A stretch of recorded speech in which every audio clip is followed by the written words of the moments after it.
Uma ufunda iBhayibheli lapha kwincwadi yamakhosi 2 Kings. Ufuna ubona uNkulunkulu olwelanayo noNkulunkulu onqobelanayo. Lethi iBhayibheli bekunamadoda, lamadoda abegula aphethwe isifo sobulephero. Lethi ke iBhayibheli uma umuntu atholakala nalesifo sobulephero ubekhishelwa ngaphandle kwegedi lomuzi. Ngamanye amazwi njengoba singena ngithi kunendlela yokungena eDavidton. Uma ngabe bewutholakala unobulephero uphile eDavidton bewukhishelwa ngaphandle uyohlala le esigangeni. Uyobonwa abazokubona khona lemqaqeni. Kuthi ungaphayili phakathi komuzi waseDavidton ngoba lobulephero buyokwanda buthelele nabanye abantu. Number 1 nabe bakhipha laba bantu bebengabakhipheli ukuthi baphile. Bebengabakhipheli ukuthi baphole. But bebethi abazibone nobulephero babo. Kahle kahle bebekhishela ukuyofa ukuze bangandisi ini ubulephero endaweni. Lithi iBhayibheli nabasabhekene nobulephero baphuma belahliwe ngaphandle kwegate lomuzi imile impi yamaSiriya ilwa nomuzi waphakathi eDavidton. So uma bebakhipha kahle babanikela ezitheni zabo. Ngala bayagula emzimbeni banobulephero. Ngala bashiwe baexposewe ezitheni ezilwa nabo. Ngamanye amazwi amachance okuphila awuziro. Uma impi ingababulali ubulephero buzobabulala. Uma ubulephero bungababulali izitha zabo zizokwenza njani? So bebenikelwe ekufeni. And yilento eyenzekayo empilweni zethu njengamanje. Uthola ukuthi uphila nomndeni ongafisi ukuthi ngabe uyaphila. Uphila nabantu abangakufiseli ukuthi uphumelele. Bakunikele ekufeni. Uphila nabantu okubahlukumezayo ukuthi uphethe nje iplastic la kaShoprite. Akalazi nokuthi linani phakathi. Akalazi noma ubuya kaShoprite noma ubuya kamakhelwane kodwa nje alimnika ukuthula. Ukuthi le plastic ongene nalo ubuyaphi nalo ithathephi imali yaleli plastic oliphethe. Nikhona bazalwane. Kunabantu abahlulekayo ukubheka indaba zabo.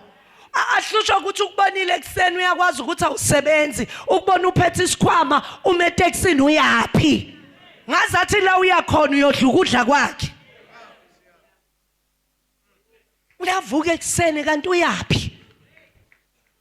Hawu, makhelwane abantwana bakho asisababoni kanti bakuphi? Uyibuza ukuthi uhlushwa yini ngento eyenzeke ejardini lakho. Nikhona bazalwane. Ngoba abantu bayakwazi ukunikelana kuphi ekufeni. Akekho umuntu lo onyakazise inhliziyo yami. I pray for that lady every day. Ubaba uMphosolo umthandazele embalenhle if I'm not mistaken. Athi amadimoni simhambisa nesipoki lo. Kanti yena why na reverse imoto yakhe ayireversele egedeni lethu.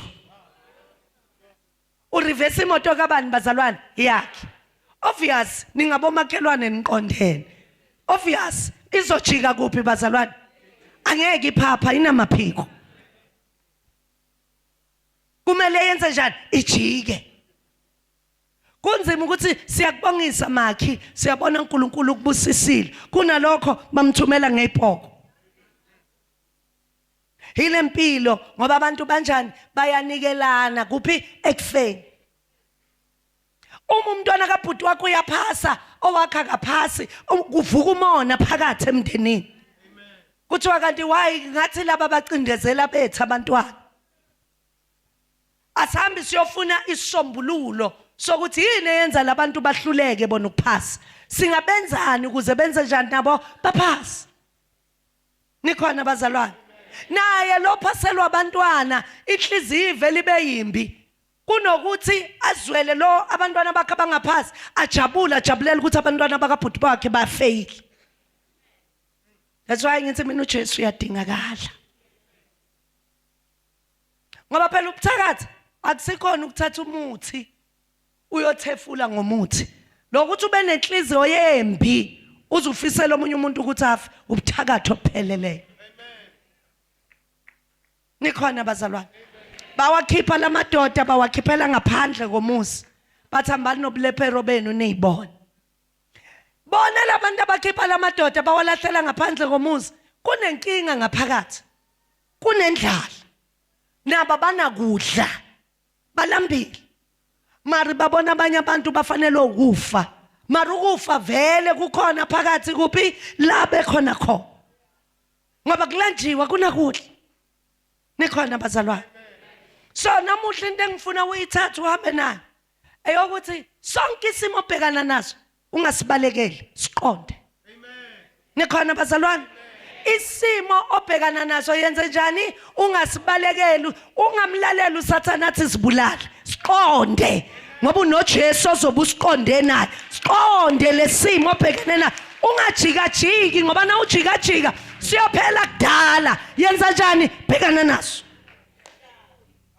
Uthi angihambi ngedwa ngihamba noJehova. Hamba noJehova ophilayo. Ungumlondi kaIsrayeli. UJehova ungumalusi wami. Akazele akalali, akavuma unyawo lwami lushelele. Uyangisibekela ngamaphiko akhe, uyamisa ugange lwakhe phezu kwami. Akangishiya akangiyeki, ungithembisile wathi angeke angiyeke. Isandla sakhe sibekiwe phezu kwekhanda lami. Uyagcoba ikhanda lami ngamafutha, indebe yami iyaqiqina. Noma ngahamba esigodini sethu lokufa angeke kwesaba kubi, ngoba ngihambi ngedwa, ngihamba noJehova Rafa, ngihamba noJehova Shama, ngihamba noJehova El Shaddai, ngihamba noJehova Rohi. Indoda yamadoda engahlehli, ozwi lakhe linguye. Ozwi lakhe linguye. Qonda lesimo, ngasabi. Yenze njani? Qonda lesimo. Ngithi kubantu mina nabathenga ama products, nithi product nangabe usenovalo lokuthi bothi nomakhelwane nabachele yeke awakabi ready uqonda isimo sakho. Na usasaba ukuthi abantu bazothini, yekela awakabi ready uqonda isimo sakho. But when you reach a level whereby you say uNkulunkulu yimi nawe, nangu uSathane ambile phambi kwethu, wena uNkulunkulu awuhluleki, wena uNkulunkulu ubhekile ngakimi, iso lakho liphezu kwami. Uyonqoba nokunqoba. Nikhona bazalwane.